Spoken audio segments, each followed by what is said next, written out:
My wife, Jody, thought that spending a night with another person would be fun. She also thought I wouldn't mind. She may have been correct on the night of fun part, but she certainly messed up thinking I wouldn't object. I was sitting at my desk sipping my coffee and smiling. I was remembering the morning adventure my wife Jody and I had enjoyed just a couple of hours before. Her name is Jodel, but everyone calls her Jody.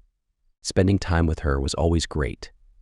We met in high school and, for the most part, only dated each other. I say for the most part because the few times we had what we called disagreements, we both dated other people, but we always made our way back to each other. We shared a special moment of intimacy 1 month before our senior prom and 2 weeks after my 18th birthday.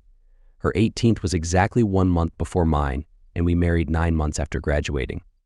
She was my only partner, and as far as I knew, I was her only one. My cell phone rang. I looked to see if I knew who was calling. I give my business card out and get calls from numbers I don't recognize, so I can't be selective about answering it. I dislike getting calls from scammers and have gotten calls offering to help fix my computer, improve my credit, or get me better health care. But I especially dislike when the caller says he or she is calling from the IRS, and there are problems with my tax returns, and if I don't call them immediately, they are going to send the cops after me. I am able to tolerate the legitimate calls where honest people are trying to make a living, but I dislike dishonest scam artists and thieves, and as soon as I recognize them, as such I start describing to them what I would do after I stuck a broomstick up their backside. They tend to hang up rather quickly after that. Anyway, my cell phone rang. The screen showed it was Jody's office number. My first thought was, why was she calling from her office phone and not her cell phone? So I answered, "Hello, sweetie. This isn't your wife, Mr. Taylor." That's my name. Taylor. John Richard Taylor, I. And as is the tradition in parts of the country, being the third person in line with the same name, I was called Trey. Jody works in insurance. I sell RVs and concentrate on high-end motor coaches.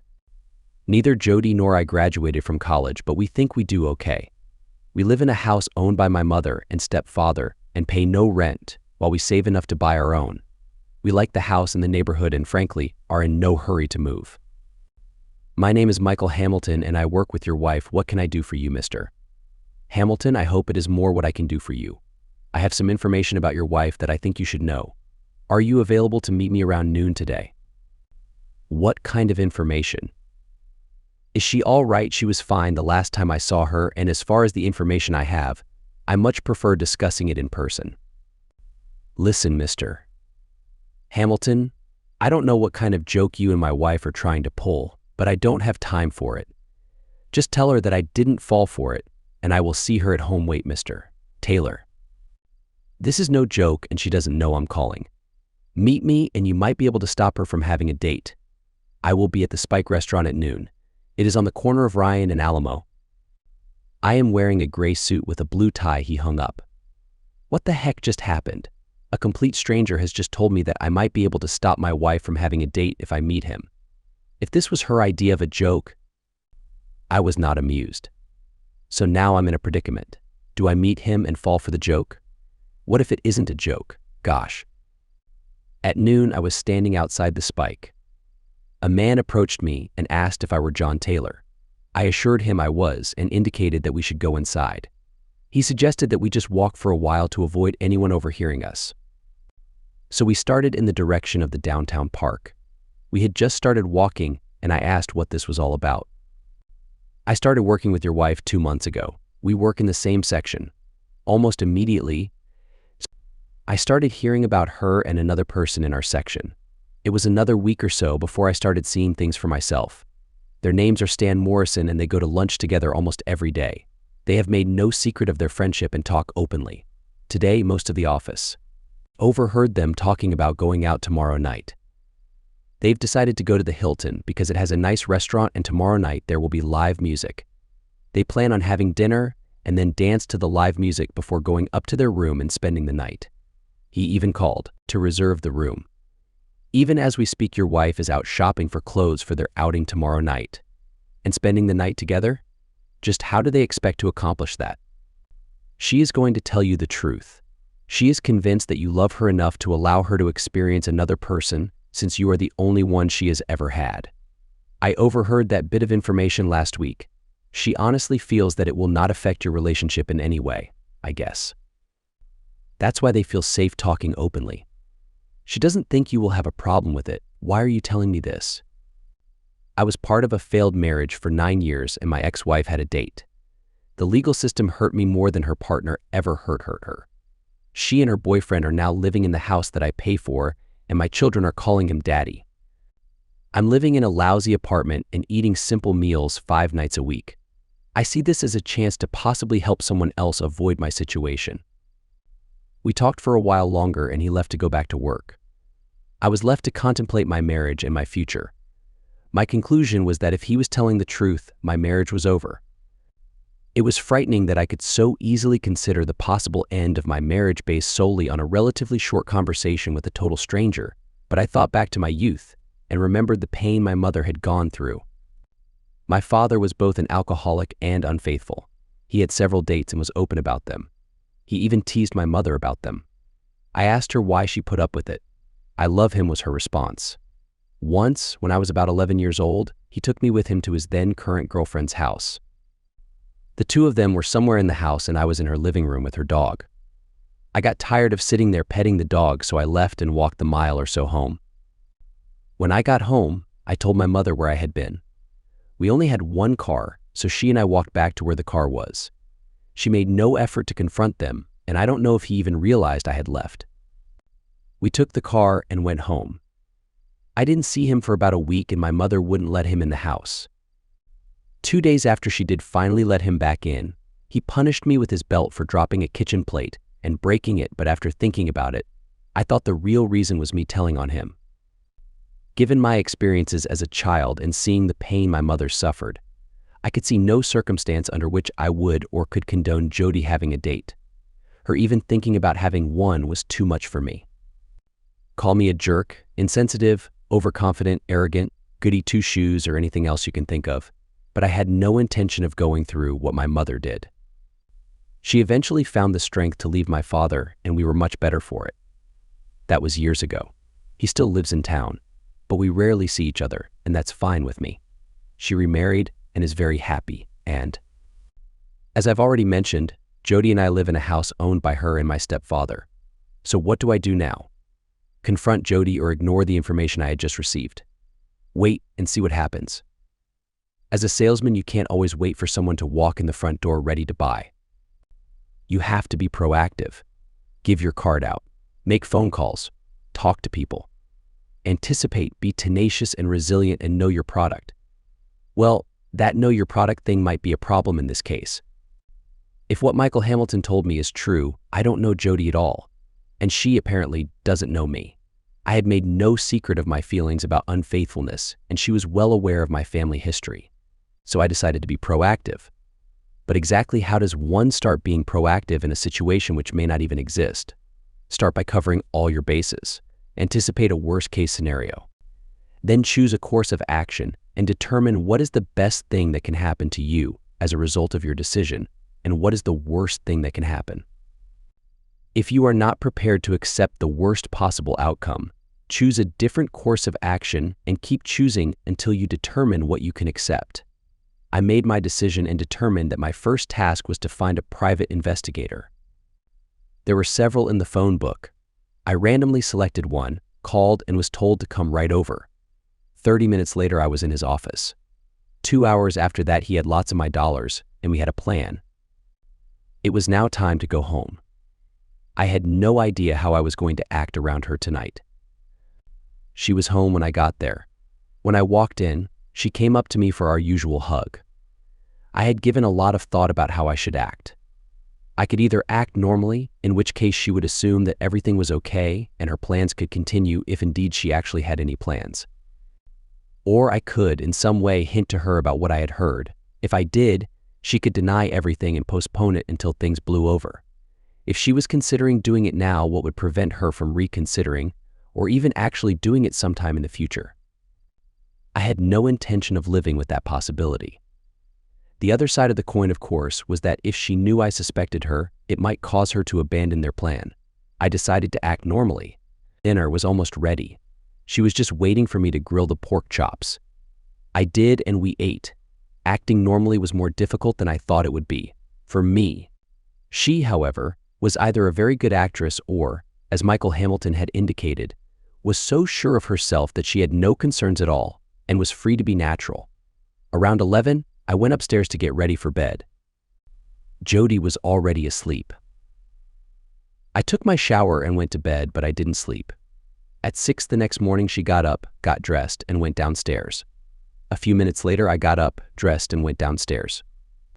She was gone. I can count on one hand the number of times one of us left the house without a goodbye. This was one of them. It was Friday and normally a good day for selling RVs, but I called my boss and told him I was going to take the morning off. I called the attorney the dealership used and asked if he knew of a good divorce attorney. He referred me to his wife. But let me warn you, she hates husbands who cheat on their wives, so if you did, she probably won't take your case, he called her and sent me over immediately. I told her about my conversation with Michael Hamilton. Her first question was, why did I think it necessary to consult a lawyer and hire an investigator solely on the unsubstantiated story of a total stranger? I then told her about my parents and my personal intolerance for infidelity or anything approaching it. She recommended that I wait and confirm his story. She also commented that if Jody was as confident as Hamilton had indicated that our marriage would not be hurt, she really had nothing to lose by having a little adventure. I informed her that there was no way I would tolerate an adventure, small or otherwise, and if Jody went through with her plans tonight, I wanted to be able to have her served no later than Monday. If Hamilton was either lying or mistaken, I might have to be prepared to eat a lot of crow, but if he was telling the truth, I would be ready. Although hesitant, she assured me that the paperwork would be ready and all that would be needed was the location she was to be served if it came to that. By 1 in the afternoon, I was back at my desk trying to sell an RV to a retired couple who had been married almost 50 years. At first, I had reservations about selling a 45-motor coach to such an elderly couple, but after talking to them and watching the way they interacted, my reservations disappeared. He acted younger than I did and moved with more agility. In fact, I was envious both of his seeming youth and vigor and of their relationship. I had been working with them for a couple of weeks, and it seemed they were now ready to buy. They had picked out the one they wanted, and we had driven it up and down the highway. Their name was Jacobson and Mr. Jacobson had driven it and seemed comfortable and in control behind the wheel. I had trouble concentrating on what I was doing, but I was enjoying their back-and-forth banter as they discussed the pros and cons of motorhome ownership. They were exactly what I wanted Jody and me to be after a long, happy marriage. In the end, I decided to give them a new and added incentive. I decided to call it my trade discount. I had never done it before, but I really liked them, so I threw in part of my commission as an additional discount. They bought the RV and left with smiles on their faces. It was time to go home. I checked with my investigator and was assured that everything was ready. At 5:30, I pulled into the garage. Jody's car was in its usual spot. I went inside and didn't smell anything to indicate that dinner was being cooked. I was as calm, cool, and collected as I thought possible. I put the package my investigator had given me on the mantel and resisted the urge to find her, so I sat in my recliner and waited to see what would happen. I didn't have to wait long. At 5:45, she came downstairs dressed to impress in what apparently was the clothes Michael Hamilton told me she had been shopping for the day before. She was gorgeous and had her overnight case with her. "Wow, you look great. What's the occasion? One of the guys at work has been after me to go out with him, and I decided that it would be fun." "What do you mean go out with him?" "Like on a date?" "Yes. What kind of a date?" "Well, we thought that since you are the only person I have ever been with, that it might be fun for me to have an adventure with someone else, so we are going to have dinner, go dancing, and then spend the night at a hotel." I couldn't believe how calm she was and how much my feeling of being calm, cool, and collected was replaced with a huge cold knot where my stomach should be. "You can't be serious. You're spending the night with another person? There's no way in heck that I will agree to something like that. And who the heck is this you're talking about? I wasn't asked about this." "It's no big deal. Just one night of having fun. Tomorrow I'll be home, and it will be like nothing ever happened. Besides, I might learn a trick or two you might enjoy. There is no way you're going out tonight and doing that with someone else." "Don't be silly. Of course I am Jody. If you do this, our marriage is over. Just then we heard a car horn. That's him, she said, heading to the front door. I beat her there. Please don't do this, I said, blocking her path. I have to go. She walked around me and then tried to hug me. I will be home about noon tomorrow, and you will find nothing has changed. If you get in that car, you won't have a home to come back to. Now you're really being silly. Have a good evening thinking of me having fun. When I get home tomorrow, we can enjoy ourselves. Good night. I never watched her get in the car. I walked to the mantel and turned off the recorder I had put there. I took a box of garbage bags upstairs. It took me almost 2 hours to remove all evidence that she had ever lived here. I emptied her closet and her side of the bathroom cabinet. I even took from the safe the few pieces of jewelry she had, her birth certificate, high school diploma, and her social security card. I took all of it downstairs and set it by the garage door. Then I went through the downstairs collecting her stuff, her family photo albums, her high school awards, and the bronze statue by Remington she had inherited from her grandfather. I even removed all of the little magnets she had put on the refrigerator. I crammed everything in her car. Then I backed it out of the garage and parked it on the street. I put the keys on the driver's seat. I went to bed and tried to sleep. No luck. All I did was toss and turn. I finally got up and brewed a pot of coffee. I turned on the TV and tried to watch an all-night marathon of Hogan's Heroes and drink coffee. For 2 nights running now, I had no sleep. I felt like a zombie. I was at the dealership early.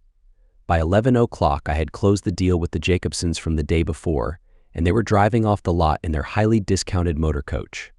I had also done all of the financial stuff I thought was required. At 11:45, I was home and received the new set of house keys from the locksmith. My investigator was also there with copies of the videos he had made over the last 18 hours. At 12:30, I was watching a video I had gotten from the investigator when I heard the front door bell. I went to the door and opened it. Hi, sweetie. My key doesn't work, and why is my car on the street? I stood in the doorway blocking her from coming in. Your key doesn't work because you don't live here anymore. And your car is on the street because since you don't live here anymore, I didn't want it in my garage. What are you talking about? This is my home. Now let me in, she said as she tried to go around me. I told you last night that if you got in that person's car, you wouldn't have a home to come back to.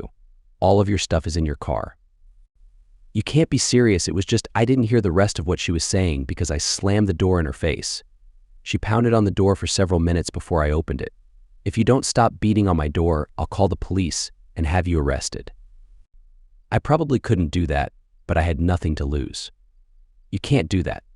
This is my house. This house belongs to my mother and stepfather, and they determine who lives here, and they have determined that you no longer do. Now leave. Again, I probably couldn't legally do that, but I did it anyway. I slammed the door in her face for the second time and resumed watching the tape.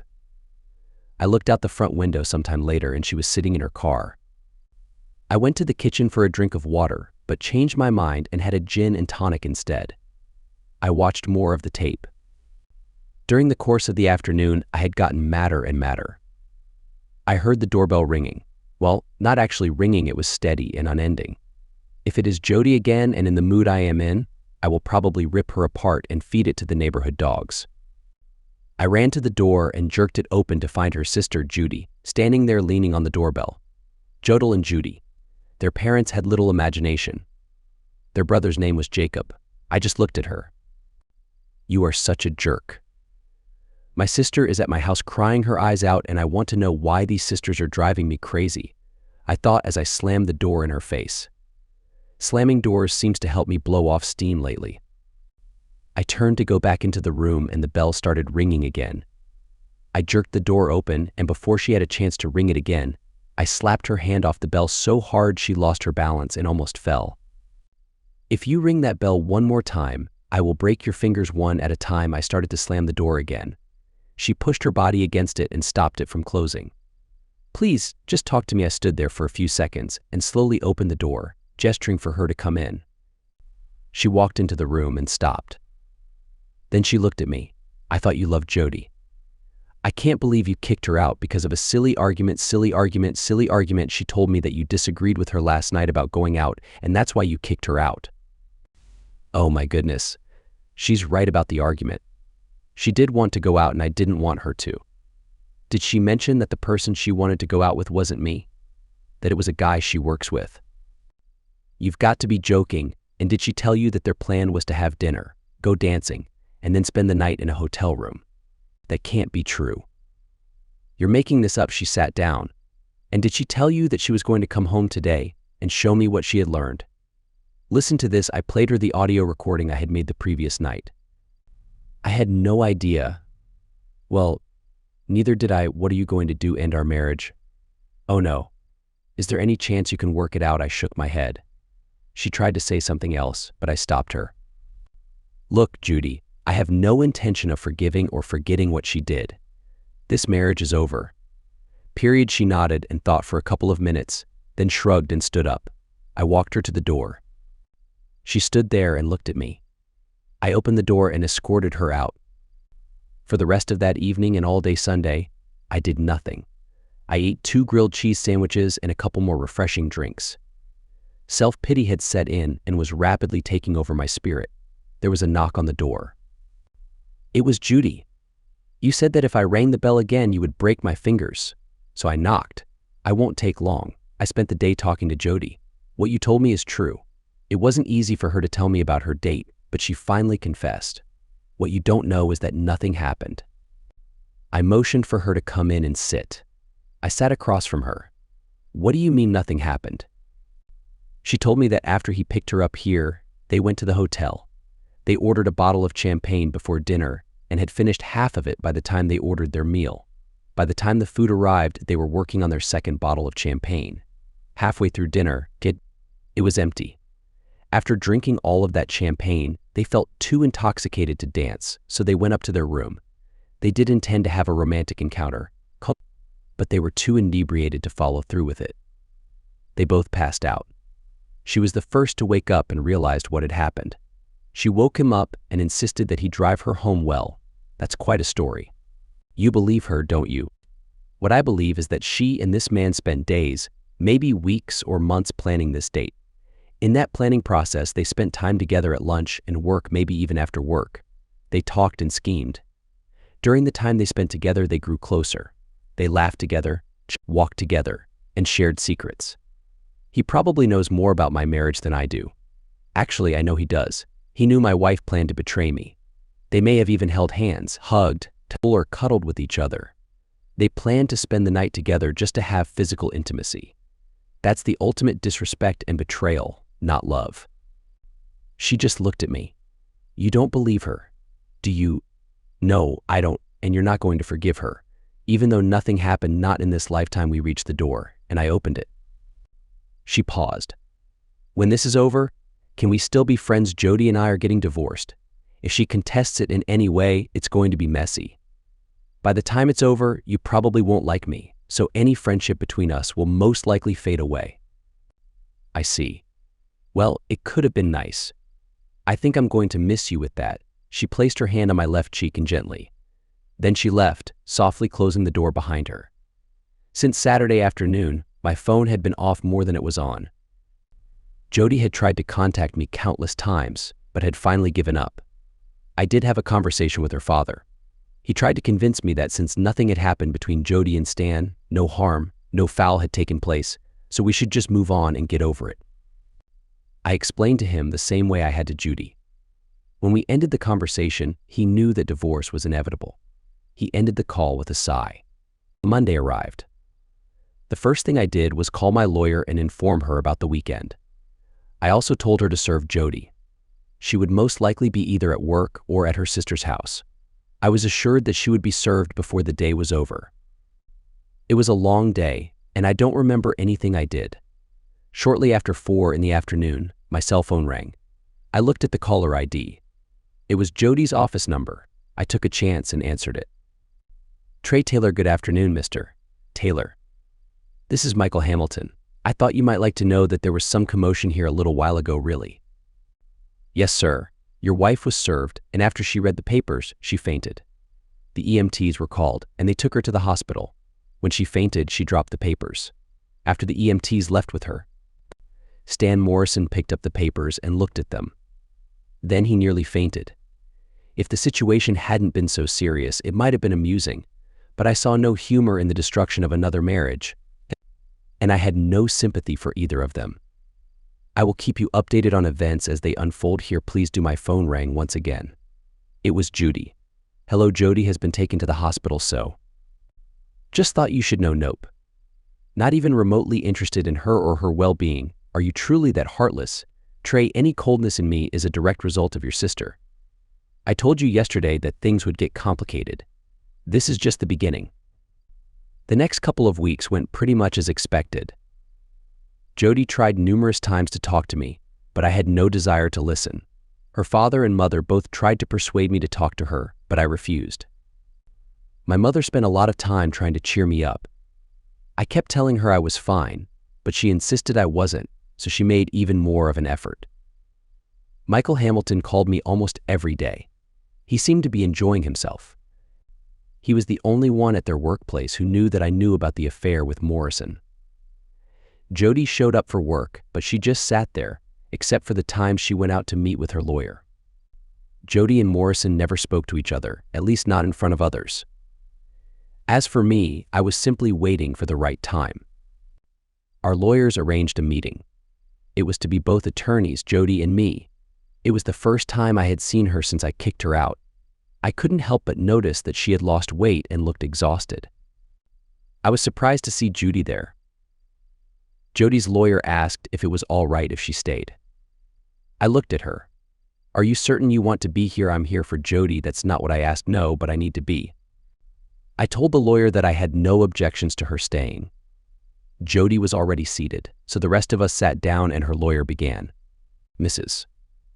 Taylor strongly denies the alleged adultery and requests that the divorce petition be dismissed so that she and her husband can work on saving their marriage.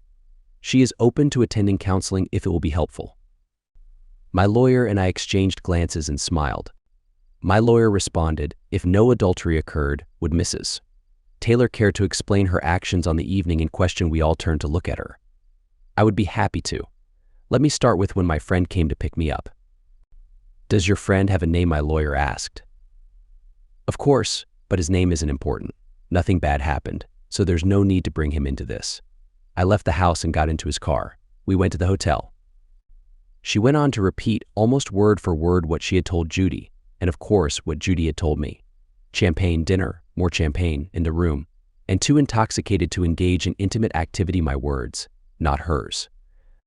They both passed out and slept through the night, drove home the next day, and her husband kicked her out. Oh, woe is me. Poor misunderstood me. I made a mistake. I love my husband and want him to forgive me so we can start a family and grow old together. I looked at Judy, who was hanging on her every word and nodding in agreement. All right, said my lawyer.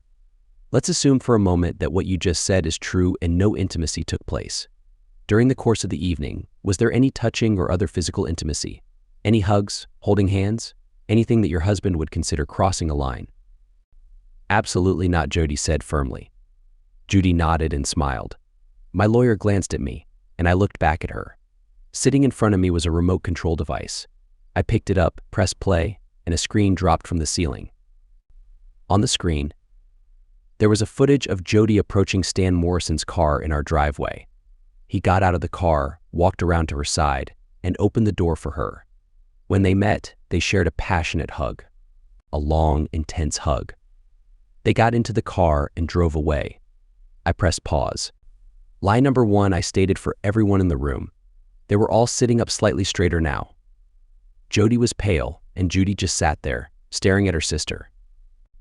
On the Thursday that Michael Hamilton first called me and I talked to my investigator, the plan we came up with was to document every move Jody made on Friday evening, starting with Stan Morrison's arrival at our house. We knew from Hamilton's information where the date was to take place, and we knew they had already booked the room. We even knew the room number. What we didn't know was if he could get into the actual room they had booked and film any activity which might take place. As it turned out, he could. You also said that no inappropriate touching or fondling took place. Is that also correct? Yes, a bit hesitantly. I pressed play for the second time. We watched as the happy couple followed the waiter to their table in Hilton's dining room. Morrison's hand on Jody's behind. Lie number 2, Jody looked around the room. Her attorney was busily reading the divorce petition, and Judy had suddenly found her fingernails fascinating and was looking at them intently.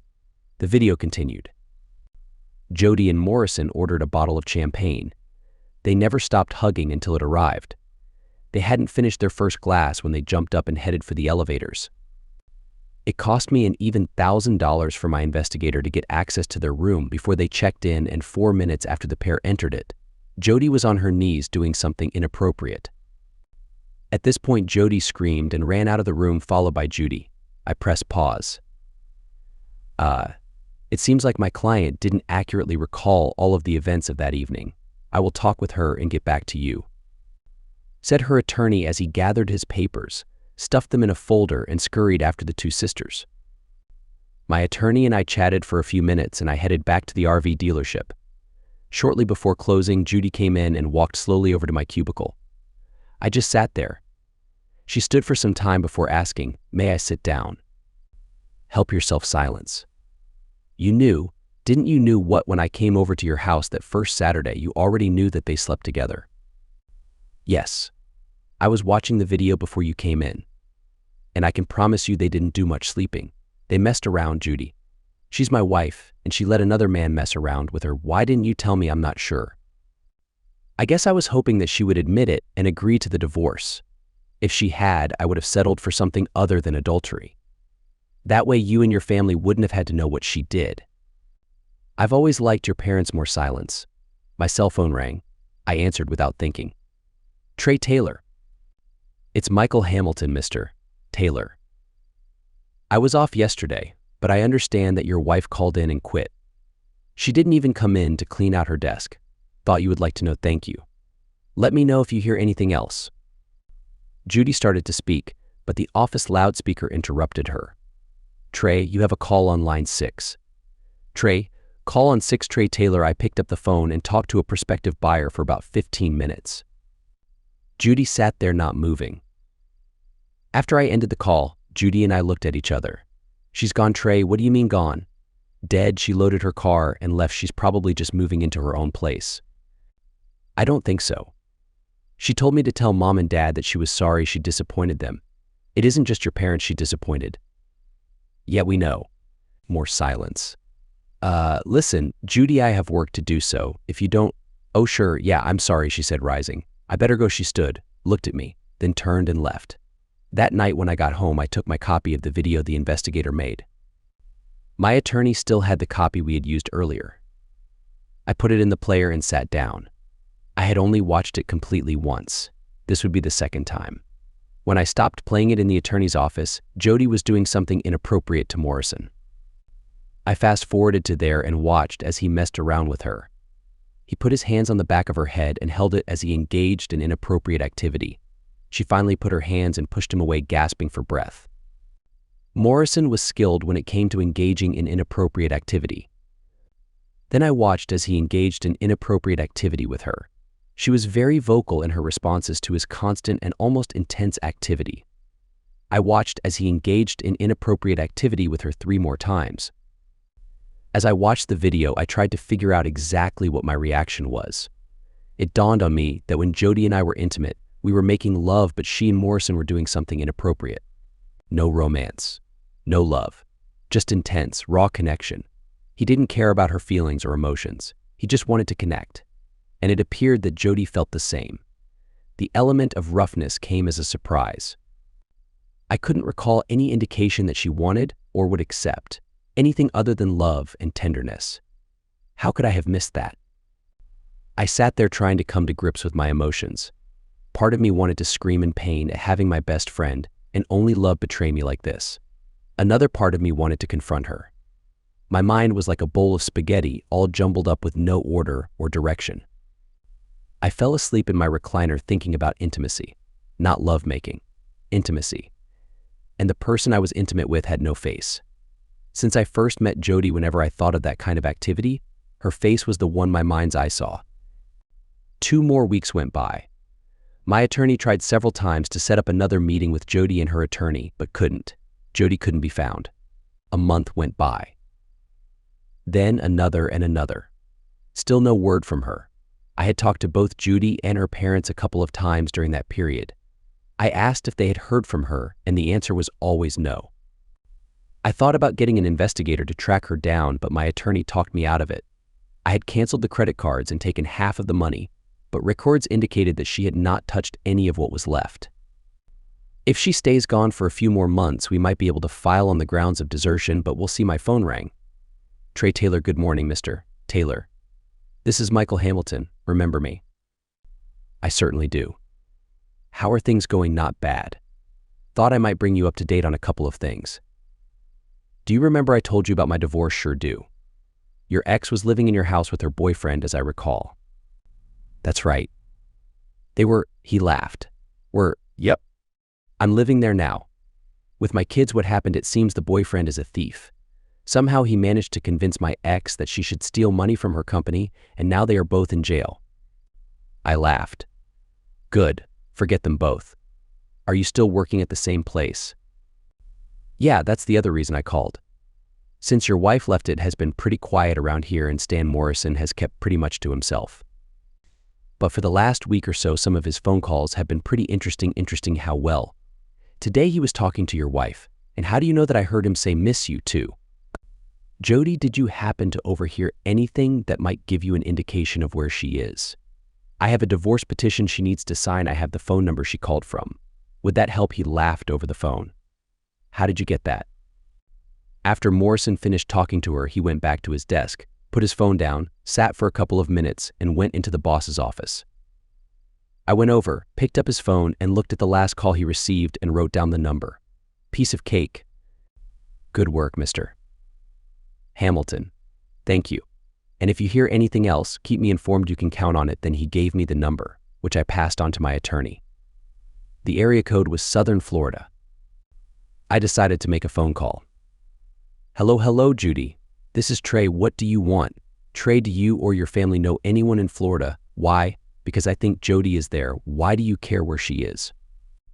Because I want a divorce, and in order to expedite it, she has to get the paperwork and sign it. When are you going to ask where in Florida she's living? I don't have to ask. My attorney is working on finding her even as we speak. Maybe I can save him some trouble. She lives in Fort Lauderdale. Why are you telling me now? Why didn't you tell me before? A long silence.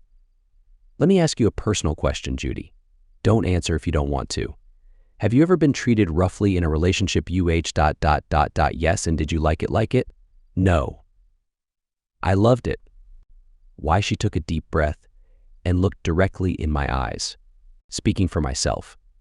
And only for myself. When I have a romantic encounter, I try to make it as enjoyable for my partner as he is trying to make it enjoyable for me. That means I tend to follow certain conventions in touching, feeling, and being intimate. But on those occasions when the partner or environment or events or even alcohol provide sufficient additional stimuli, the experience can be incredibly intense. A light spank, a tug on the hair, or anything else out of the realm of what we call normal can heighten the romantic experience considerably. Wow. She had obviously given this a lot of thought. I looked at her, and her eyes were no longer looking at me. She was looking through me and into some memory. Have you ever felt immense pleasure that made you lose consciousness? No, but I talked to a woman who has, and apparently it is quite an experience. Jody did what Jody did. I watched her on the video I have. She was unconscious for a few seconds. Oh my goodness. Really? I took a sip of my drink and didn't answer. We sat there for a while, lost in our own thoughts. Trey, yes, could I watch it sometime? The part where she loses consciousness, could I watch it? The thought of it excites me so much I'm getting really excited just sitting here. I have known this woman for a large part of my life, and I never dreamed I would ever hear anything like that come out of her mouth, or that it would turn me on. That feeling started in my groin, the tingling, and it moved up and spread out. Over 3 months of abstinence was catching up with me. I wasn't interested in making love. I wanted to be intimate with someone. I think that could be arranged, she smiled. I went home a short time later. In bed, my thoughts were on intimacy, not lovemaking. This time there was a face attached to it, and the face belonged to Judy. She and I talked several times over the next couple of days. She gave me Jody's address and told me that she had talked to Jody and told her the divorce papers were coming. I gave it to my lawyer, who almost immediately sent Jody the divorce papers. Jody and I decided that Friday night we would go out to dinner, then go back to my house and watch the video. She was quick to point out that a revenge romantic encounter ... or any other kind of romantic encounter ... was not in the cards, and if that was my plan, I should forget it. She was not going to engage in any romantic activities with her brother-in-law. Period. On Thursday morning, I was at work and received another call from Michael Hamilton. "Hello, Mr. Taylor. Thought I would bring you up to date on current events. Stan Morrison just quit. He didn't give a notice. He just walked in, cleaned out his desk, told the boss, and left. He told one of the other people in the office that he was moving to Florida." Well, that's interesting. Thank you, Mr. Hamilton. I appreciate you telling me. Oh, by the way, how are you getting along? Pretty well, thank you for asking. My wife has confessed to stealing and has copped a plea. She will get a light sentence, but her boyfriend is looking at a pretty lengthy stay in prison. I hope he serves every single day as some big muscular guy's friend. I laughed. We chatted for a couple more minutes and ended the call. Then I called Judy. Hi. I was just thinking about you, she said when she answered. How long have you known that Stan Morrison was moving to Fort Lauderdale? Up until now, I don't think she knew that I knew his name. A long silence. Judy, how long have you known Trey ... How long? A few days. How many times have they seen each other since she moved there? Trey. Listen to how many times had they seen each other since she moved there? A short pause. 4. She's been here twice, and he's gone there twice. They've seen each other 4 times that you know about. And you were okay with knowing that she was still involved with that jerk, and you were okay with her coming back to me after all that. Trey ... She's my sister, and I ended the call. My phone rang immediately. It was Judy. I ignored that call and her next 3 calls as well. I sat in my cubicle for a couple of minutes, then walked out to the maintenance shop. I enjoyed talking to the mechanics and watching them work on the RVs. One of the mechanics was a good friend. Last year, the Army retired him because of wounds received in Iraq. His left leg below the knee and 2 of the fingers of his left hand had been severely injured. He and my boss were the only 2 people at the dealership aware of my situation. We went outside and sat at the employees' picnic table, and I brought him up to date. I can arrange for him to not make it to Florida if you want me to. Nah. Neither of them is worth going to jail for. I just want to be free of her. I can arrange that as well. I laughed. Nah. Having to live with herself should be punishment enough, so we talked some more until we heard over the loudspeaker, Trey, call on line 4. Trey, line 4. I went back to my cubicle. Trey Taylor. Trey, please don't hang up. I hung up and walked over to the receptionist. No more calls for me today. I'm going home. I turned down my street and saw Judy's car sitting in front of my house. I pulled in my driveway and into my garage. The garage door closed before she got to it, so she went to the front door and knocked. I guess she still remembered my threat about what I would do if she rang the bell. I went into the house through the garage and into the kitchen. She was still knocking. I decided to open the door. You're not welcome here, Trey. Listen, I closed the door in her face. I didn't slam it this time. I love Italian food, so I heated a frozen spaghetti and meatball dinner and went to my bedroom. By 10 p.m., I was asleep. The next morning, I showered, shaved, dressed, and went to work. Judy was waiting for me. I guess she thought I wouldn't cause a scene at work. She was wrong. I tried to walk past her, but she grabbed my arm. Gosh darn it, Trey, listen to me. You have nothing to say I want to hear, but I've got something to say to you. You were willing to let her come back to me, knowing she was involved with that awful person, and you weren't going to tell me. All 3 of you can go to heck. It was a long time before I saw her again, but she talked to my mother occasionally. So now the whole dealership was aware of my situation. It had the potential to be a long day. I paced around the dealership for a couple of hours trying to figure out what I wanted to do next. I managed to get through the day and headed home. My mother called and invited me to dinner. I went, and she had Italian food, of course. She, my stepfather, and I enjoyed the meal and most of the evening. The enjoyment ended when she said, I spoke to Judy today. Mom, another word about that family and I'm leaving Trey. Listen to me. There's something you don't know. I know all I need to, Mom. Jody cheated, and I'm divorcing her. Okay, that's fine. She cheated, and you're divorcing her. But what are you going to do about the baby? Oh, shoot, Mom. You're not going to fall for that. Are you? There's nothing to fall for, Trey. She's pregnant. I talked to her myself when she was here. I literally jumped up. I saw her, and she told me she was here, and you didn't tell me, Trey. She asked us not to, so you listened to a certified cheating person and disregarded the feelings of your own son. We thought you needed a little more time to forgive her. Forgive her. Are you crazy? Have you forgotten what your life was like living with a cheater, sweetie? Things are different now. It's a different world. People are freer to try new things, and I stormed out of the house. Was I living in some universe where everything was upside down and backwards? My mother lived through hell as my father cheated time after time, and now she's telling me that it might be all right for my wife to cheat. I loved my mother, but her naivety was astonishing and gullible. God help her, but in the age of smartphones and the internet, she would still buy an encyclopedia from a traveling salesperson. But to tell me I should forgive Jody was way over the line even for her. I headed home but drove past my house and kept going until I reached the dealership. With the keys I had, I let myself in. I found a sofa in the employees' break room and tried to calm down. Unfortunately, it wasn't very effective. I tossed and turned until 5 in the morning before I finally fell asleep. I woke up at 10:30 a.m. and realized that my boss must have seen me sleeping since he left a sign on the door telling everyone not to disturb me. When I started to move around, one of the other salesmen told me that the boss wanted to see me in his office. I was feeling terrible. My back hurt from sleeping on the sofa, I needed to shower and shave, and my mouth tasted awful, but I went to see the boss anyways. Trey, you need some time off and I have the perfect solution for you. Do you remember the Jacobsons? That elderly couple you sold the nice blue Prevost to a few months ago? Yes. Well, they were in Vancouver, Canada last week, and he had a heart attack. He's going to be okay, but the motor coach needs to be brought back home. They asked for you to do it. That sounds like just what I need right now. When can I leave? You can fly out tomorrow. Janie will get you a flight.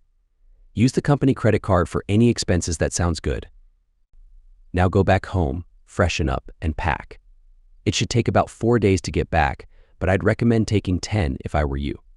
The Jacobsons aren't in a rush, and I certainly don't need you back here too soon. Just pass any pending deals to Ben, and he'll take care of them for you. I immediately headed to the hospital once I arrived in Vancouver. Mr. Jacobson was hooked up to various machines and tubes, while Mrs. Jacobson was doing her best to make him comfortable, even though he kept complaining about her disturbing his sleep. They both had smiles on their faces, grateful to be by each other's side. I stood there for a few minutes, just watching. It was the first time I had smiled in a long while. Mrs. Jacobson looked up and spotted me. Trey. It's good to see you, she exclaimed as she hugged me. Hey Trey, how was your flight, Mr. Jacobson chimed in. Now be quiet, Robert. You know what the doctor said, Mrs. Jacobson scolded. She patted my arm and winked at me. I can tell him to be quiet now, and he can't argue with me because it's doctor's orders. We sat, talked, and watched as Robert drifted in and out of sleep. Every time we thought he was out, a nurse would come in to check his vitals or make adjustments to his medication. Mrs. Jacobson informed me where the motor coach was parked. She also mentioned that their grandchildren had been with them, but their grandson had already flown back home. Their granddaughter was packing a few things for them to take back with them once Robert was released, but she would be riding back with me. We finished our conversation when the granddaughter walked in, carrying 2 small overnight cases she had packed for her grandparents. She was about my age and had a pleasant girl-next-door charm. We were introduced, but she didn't pay much attention to the introduction. In fact, she snorted before speaking to her grandmother. After a short conversation, they both turned to me. Darla, Mrs. Jacobson gestured to her granddaughter, has been driving our car this past week. We towed it behind the coach. She will take you to the motor coach so you can do whatever you need to do to get it ready to go. Darla started to protest, but Mrs. Jacobson interrupted her. Now stop it, Darla. I told you we'll be fine, so don't worry about us. She looked at me. No offense, Trey, but Darla doesn't want to ride back with you. She thinks she needs to stay with us.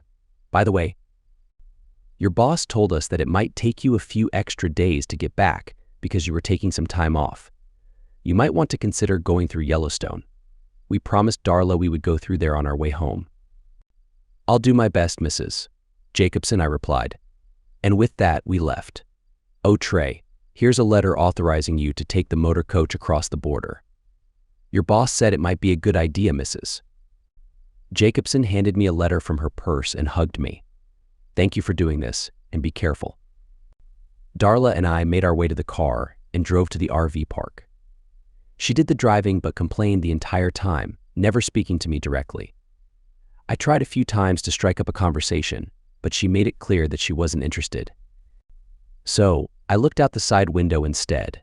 When we reached the motor coach, she immediately went inside. I wanted to attach the car to the coach and prepare for an early departure, but she had taken the car keys with her. I went inside and asked her for them. She threw them at me, and I narrowly avoided getting hit in the eye. What's wrong with you? I asked as I bent down to pick them up. I had dealt with difficult women for the past few weeks and was getting fed up with it. I went to the car, positioned it behind the coach, and attached it. I conducted a thorough inspection of the motor coach and then took a seat in one of the lawn chairs. After a short break, I thought it would be nice to enjoy a cold soda, so I stowed the chairs in a small table in one of the lower storage compartments. I went inside to see if the Jacobsons had any soda. Darla was rummaging through the refrigerator. Is there any soda in there? Or some snacks to eat? I'm not your servant, she snapped as she slammed the refrigerator door and retreated to the bedroom, slamming that door shut too. That was it. I had dealt with enough women with bad attitudes, Judy, my mother, and now this person I hardly knew. I was tired of it. Mrs. Jacobson was the only one who had treated me with any kind of kindness. 10 days? No way. I hadn't heard a single kind word from Darla the entire day, and I had no intention of tolerating her rude behavior any longer than necessary. I would get this motor coach back home in just 2 days. The less time I spent with her, the better. I went outside, disconnected the power and water lines, returned inside, sat in the driver's seat, started the engine, input Houston, Texas into the GPS, raised the levelers, put the motor coach into gear, and headed south. It was 6 p.m., and I had initially planned to start the next morning, but Darla's attitude in the bedroom changed my mind. By 8 p.m., I had crossed into the United States and passed through customs. Darla briefly came out for that before retreating back to the bedroom. Thanks to a full tank of fuel, we had 200 gallons of diesel, and that big Cummins engine was raring to go. At 7 a.m. the next morning, we were in Burley, Idaho. I had stopped twice during the night to make coffee and sandwiches, so I was a bit tired. I sensed Darla's presence without actually seeing her. She sat in the passenger seat and stared out the windshield. After a few minutes, she finally spoke. I'm hungry. Is there anything to eat? Just the sound of her voice made my tiredness vanish and my desire to finish this trip as quickly as possible grow. Remembering what she had said the previous night when I asked about food, I'm not your servant, I replied as I pressed down on the accelerator pedal. She glared at me before storming back to the bedroom. A little before 9, fatigue hit me hard. I had been driving for 18 hours straight, which was never a good idea. But I did it. As a result, I was drained when I pulled into another rest area between 2 trucks and lay down on the sofa. I fell asleep almost instantly. When I woke up, I could hear the hum of the Cummins engine and feel the motion of the motor coach. I sat up and checked the time. I had slept for 5 hours. Darla was in the driver's seat, and we were on the move. She had taken over surprisingly well. I made myself a cup of coffee and sat in the passenger seat, sipping it. 2 hours went by without either of us saying a word. That was good. I was starting to worry about our fuel situation, though. We had been driving for about 25 hours. At an average speed of 60 miles per hour, we had covered roughly 1,500 miles. With a fuel consumption rate of 8 miles per gallon, we had used up most of our fuel. I decided to bring up the subject. We should probably stop at the next truck stop for fuel. No response. Excuse me, but I think we might need to refuel soon. I took care of it while you were snoring, she said, surprising me. I went back to the sofa and soon fell asleep again. I hadn't noticed her using the bathroom, eating, or drinking. She must have done all of that while I was sleeping. 3 more hours passed as Darla continued driving. I was impressed with her skills and her ability to hold her bladder. Finally, she pulled into a truck stop in Dumas, Texas, and parked. It was a little after 10 p.m. She got up, fixed herself a sandwich, grabbed a soda from the refrigerator, and disappeared into the bedroom. That was my cue to take over driving. So I did. After making 2 chicken salad sandwiches and brewing a thermos of coffee, I settled back into the driver's seat and headed towards Houston. I stopped once during the night to use the restroom and picked up some snacks and coffee. At 8 a.m. the next morning, I pulled into the dealership parking lot in Houston. I desperately needed sleep, but I also needed to use the bathroom. I stepped out of the motor coach the first time in days since going through U.S. Customs. When was that? It felt like a week ago, even though it had been less than 40 hours. I was exhausted, but at least I was done dealing with Darla. I used the bathroom meant for customers since I was really in need. I walked out just in time to see the Jacobsons' car leaving through the gate. The driver's window was open, and I could see a middle finger raised high in the air. I returned the gesture. It was almost time for the staff to arrive, so I thought I would brew a pot of coffee in the employees' break room. When I walked in, the sofa called to me, and I answered. I didn't move until after 3 in the afternoon. When I finally got up, I yawned, scratched my backside, and made my way to the door. There was a note on it in large letters instructing me to see the boss if I ever woke up. I walked down the hall and knocked on his office door. "Come in," I entered. "You know, the other employees are getting tired of you hogging the break room," I yawned again. "I received a phone call this morning. It was from Mrs. Jacobson."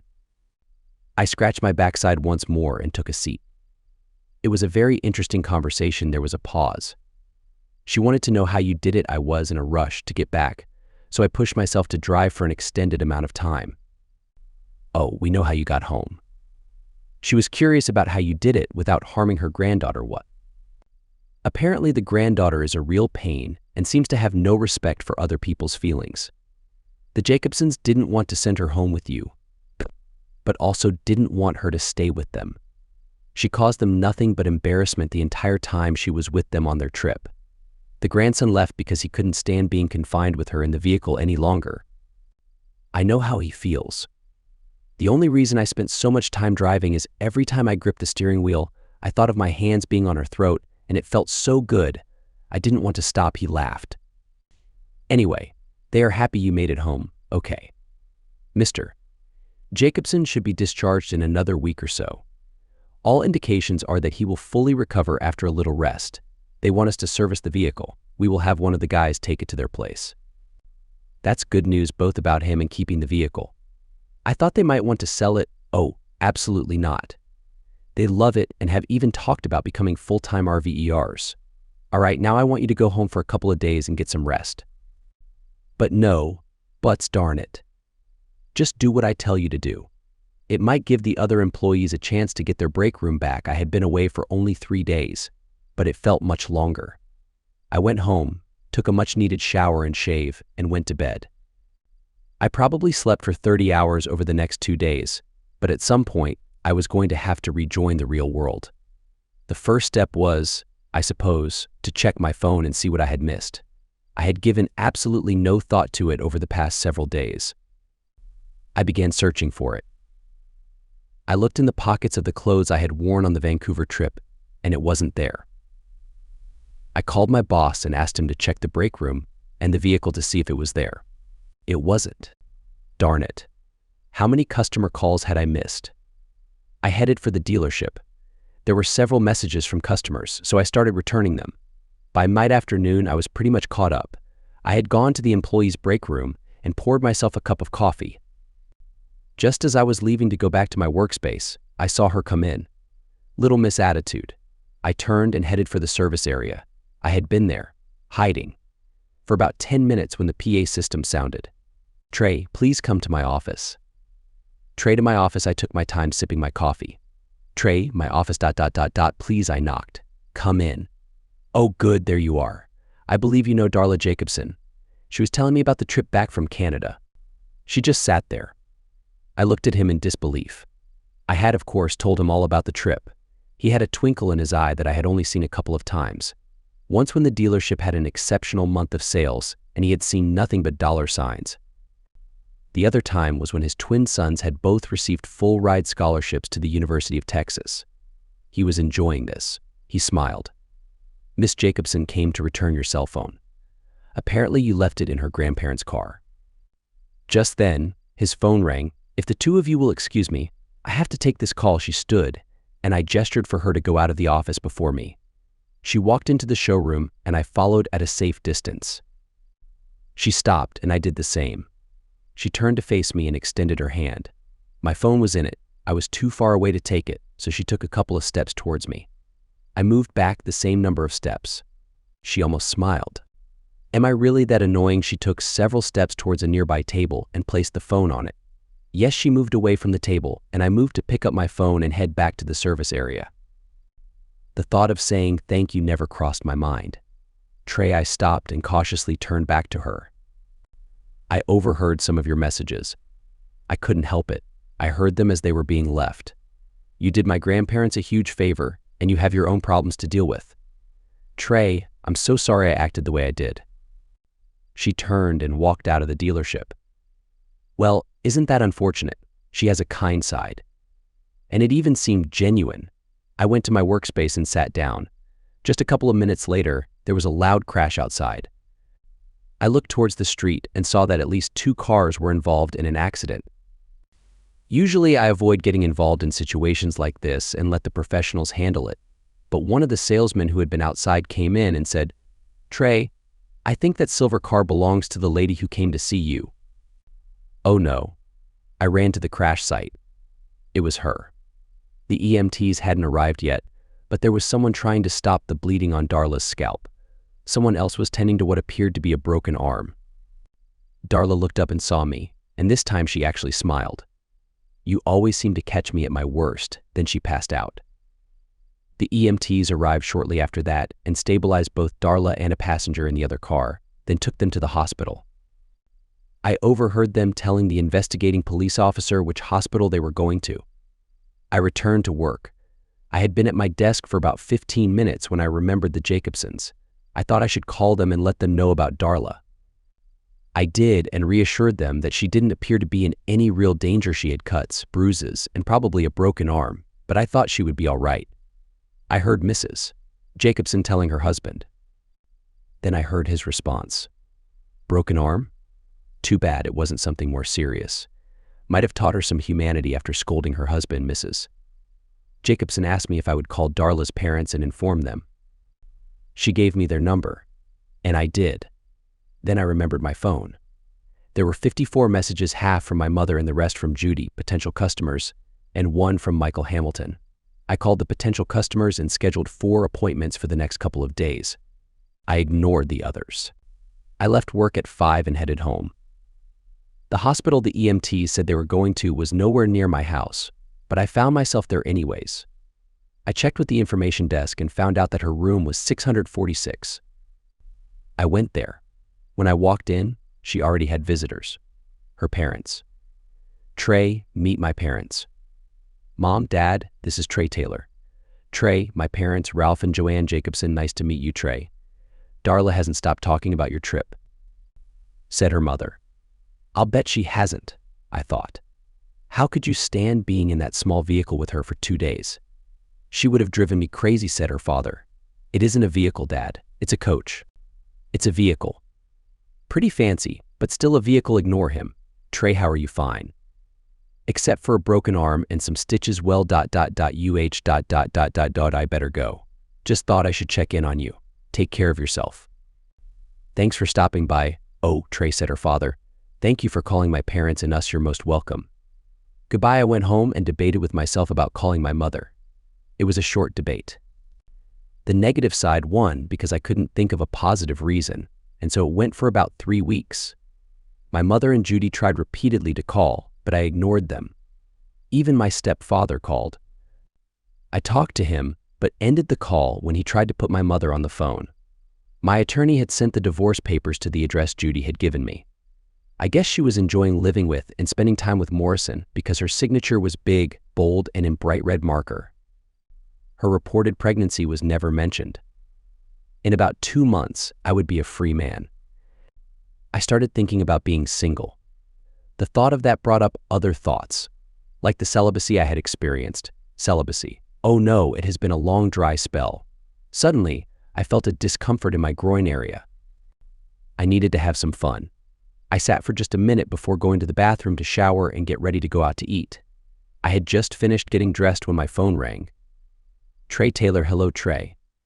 This is Dottie Jacobson. Well, hello, Mrs. Jacobson. How are you? And how is the patient? Call me Dottie, please, Trey. He's fine. Actually, he's better than fine. We're planning our next trip and he wants to go to Colorado, but I'm a bit concerned about him driving in those mountains. What do you think? Dottie, that vehicle won't let him get in any trouble. All he has to do is turn on the Jake brake and leave it on, and as long as he doesn't try to break any speed limits, he will be fine. That's what he says. He has read articles on mountain driving and is excited to try it. I think I'm going to get some Valium before we go, she chuckled. Based on my experiences with them, I was positive that she would go with him anywhere he wanted to go, whenever he wanted to go, and vice versa. I admired them. Anyway, the reason I called was to invite you to a small barbecue we are having to celebrate Robert's recovery. It will be at our place this Friday at 6. Bring your wife. We would love to meet her. It dawned on me that I had never discussed my personal life with them, and apparently Darla hadn't either, so they had no idea I was almost divorced. Thank you, Dottie. I would love to come. See you then. It had been a good week. I'm usually happy if I sell 1 vehicle a week. This week I sold 3. One of them was a high-end used coach that used to belong to a country music star who just purchased a newer, fancier model. My commissions for the week were very nice. I pulled up to the Jacobson estate at exactly 6. There was a large garage separate from the main house where, I assumed, they kept their coach. After I drove it back from Vancouver, it had been serviced and cleaned, and the service department had returned it to them. I knew they had money because they wrote a substantial check for the coach, but their estate was magnificent. I pulled up to the front of the house and a valet parked my car. Now, I'd been to plenty of events, but I had never had a valet park my car at a private residence. I was directed through the house into the backyard. There were about 50 people already there. Dottie saw me and hugged me, asking where my wife was. I explained that I was in the process of getting a divorce. She held my arm and stated that my wife was foolish. Then, she hugged me again and led me towards the rest of the guests. Listen to me, Trey. When you are ready, I know of several nice young ladies who would love to meet someone like you. She then introduced me to the other guests as a friend, not as the guy who sold them their coach. I knew that I was walking with some pretty important people in this crowd, and that any nice young ladies she would introduce me to would be way out of my league. I decided to stay for just a short time and leave. I had just finished a delicious sandwich and refreshing drink and was looking for Dottie and Robert to say goodbye when I saw Darla storm away from some guy. I hadn't known she was here, but probably should have assumed she would be. I had seen that look before and didn't want any part of it, so I turned so she wouldn't see me. Too late. Come on, Trey, she said, grabbing my arm. First Dottie and now Darla. This was a family of arm grabbers. She led me inside to the library. The house had a lovely library. That guy is a jerk. He said I had an attitude problem and needed help. I started to leave. Where are you going? Leaving before you kick me out, because I agree with him. He didn't have to say it out loud and in front of people somebody should Trey. You need to be on my side. Why? The only polite words you've ever spoken to me were when you were lying in the street bleeding and probably delirious. She plopped rather than sat. I remained standing. We never looked at each other. How's the arm? I asked. It itches like crazy under the cast. I have to carry this so I can scratch. She pulled what looked like a back scratcher out of the cast. It had tiny fingers so it would fit between the cast and her arm so she could reach the itchy spot. I'll be glad when this thing is off, indicating the cast. I have to go, Trey. Yes, if I promise to behave. Will you have dinner with me? After a short pause, I said, Darla, I'm going through a divorce, so I don't need any more stress, and I would probably do something to make you mad and make it worse. So I don't think dinner is a good idea. I left. Saturday morning, my mother rang my doorbell. I let her in. Here's the deal.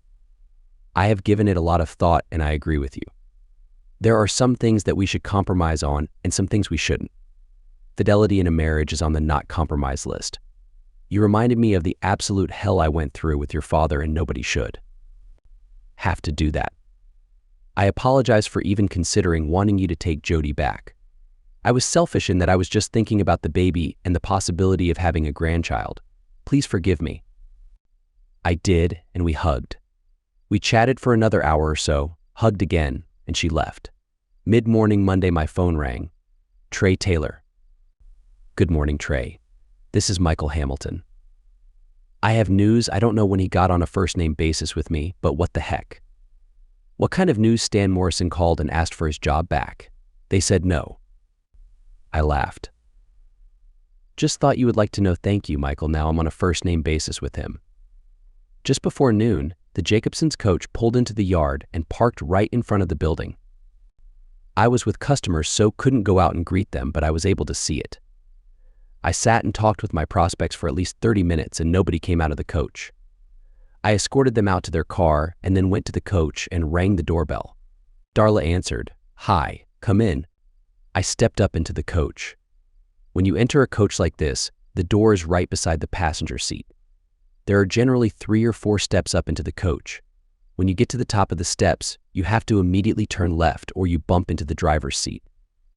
When the coach is moving and a passenger is in their seat, the floor slides out to cover the steps so that their feet are on solid footing and not dangling in the stairwell. Anyway, I stepped up into the coach and followed her to the living area. Have a seat, I sat. There was a wonderful smell of lasagna coming from the oven. There were 2 glasses of wine on the kitchen counter. She handed me one of them and took the other for herself. She reached hers out to me, indicating that we should clink them. We did, and we both took sips. It was a very nice Chianti. I had said nothing up to this point. She leaned back against the stove and jerked away from the heat.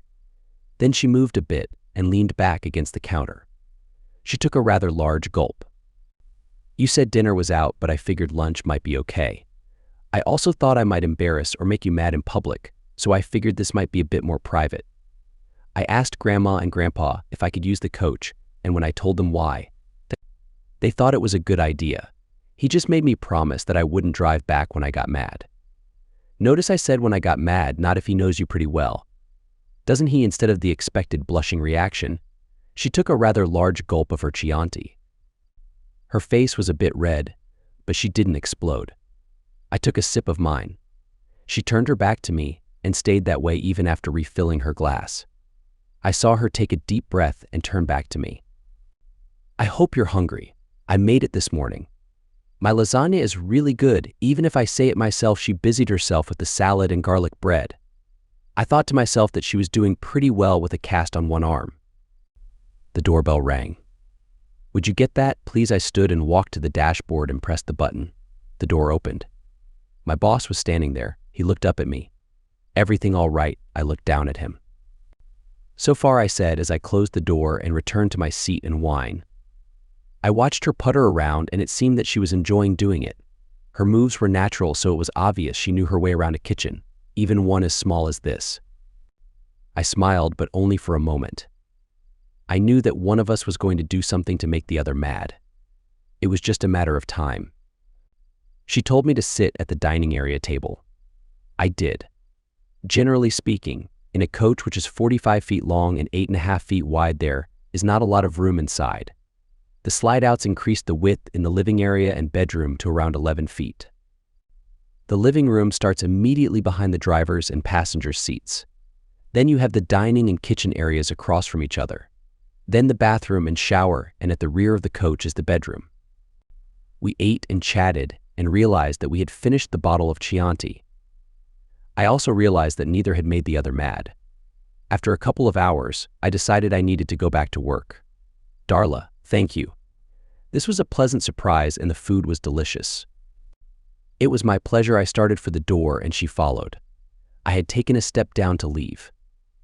Trey, I turned my head to look at her. She leaned down and hugged me, softly and tenderly. Neither of us knew who was more shocked. There was a long pause as we just looked at each other. Is dinner still off the table? she asked with a twinkle in her eye. How about tonight, love, to? Say 7 o'clock, that was just a few hours away. She gave me her address and I started to leave. Again. But we hugged. Again and again. It took me another 10 minutes to leave. When I finally stepped off the coach, I saw 6 faces looking at me through the showroom window. My boss was one of them. When they saw that I had seen them, they all scattered ... except my boss. He opened the door for me when I entered. Well, I'm going home to get ready for a date tonight, we laughed. 10 minutes later, Darla drove the coach off the lot. I was on my way to her house when my phone rang. Trey Taylor, so you managed not to kill each other. Hello, Dottie. I assume Robert is listening, you bet. I'm listening. We have already heard her story, now we want to hear yours, I laughed. You know, a gentleman never tells nonsense. Hush, Robert. Trey, it was funny when she asked us to borrow the coach.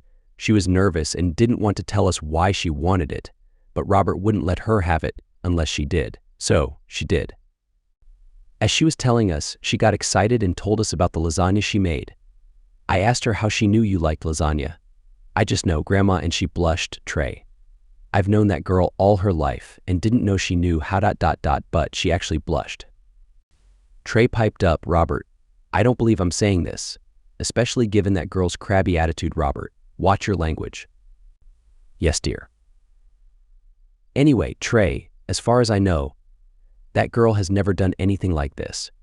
She may make me, Robert, I'm sorry. She may make me mad, but she's still my granddaughter, so you better treat her right. Do you understand? Yes, sir, but I think you might be overreacting a bit, darn it. Sorry, Dottie. Trey, just don't hurt her, okay? She has had some pretty rough experiences in her relationships. She is, as you know, very attractive, and it seems that all her life men have tried to take advantage of her. It started back in high school, and she has had trouble dealing with it. Unfortunately, her attitude is her defense mechanism, and she uses it to avoid getting close to someone only to be disappointed by them. The problem is, she has trouble distinguishing friends from enemies, but it is only a facade. There's a nice girl in there somewhere. We just have trouble finding her sometimes, said Dottie. I won't hurt her, Dottie ... and Robert, good, they said together. But have you asked her not to hurt me? And we all laughed. I had no sooner ended that call when my phone rang again. Trey Taylor. Trey, this is Judy Silence. I went from happy to upset in an instant, but decided to hear her out. Are you still there? What do you want? Judy, I thought you should know that. Jody, stop right there. I don't want to hear anything about her. Trey, please. Just listen for a minute. Yesterday, she kicked Stan out for having an affair. Earlier today, he went back into the house and beat her up. She's in the hospital, Trey. Her nose is broken. He knocked her down and kicked her. She is in intensive care. And Stan is in jail. What about her baby? There isn't one. She lied about that to try to get you to take her back. Well, she certainly fooled my mother. She fooled us all, Trey. I'm sorry she's hurt, but it doesn't concern me anymore. And as far as I'm concerned, Morrison can rot in jail. She's still your wife until the divorce is final. She stopped being my wife when she got in his car, and she made it official when she signed the paperwork. Whatever happens in her life now has nothing to do with me. Goodbye. Darla lived in a gated community. After seeing her grandparents' estate, that didn't come as any surprise. But the reaction of the guard at the gate did. He asked who I was there to see, and I told him. Really? And he started laughing. He was laughing when he called her to see if she was expecting me, and he was still laughing as he opened the gate. I heard him say good luck as I drove through the gate. 15 minutes later, when we went through the gate on our way out, he was on his phone and was still laughing. I got the impression she was not the most liked person in that community. I discovered that she was a meat and potatoes kind of girl. She ordered a medium rare ribeye steak with blue cheese butter and a baked potato. That's my kind of meal. I had a fleeting thought about how she was going to cut the steak with her arm in a cast, but she managed. We both chuckled at how awkward it was, and I even offered to cut it for her, but she struggled through. She managed to eat about half of her steak before ignoring it and concentrated on her drink. Our waiter suggested he put the rest of our food in a takeout container. I didn't know you had takeout containers here. There's a first time for everything, he said.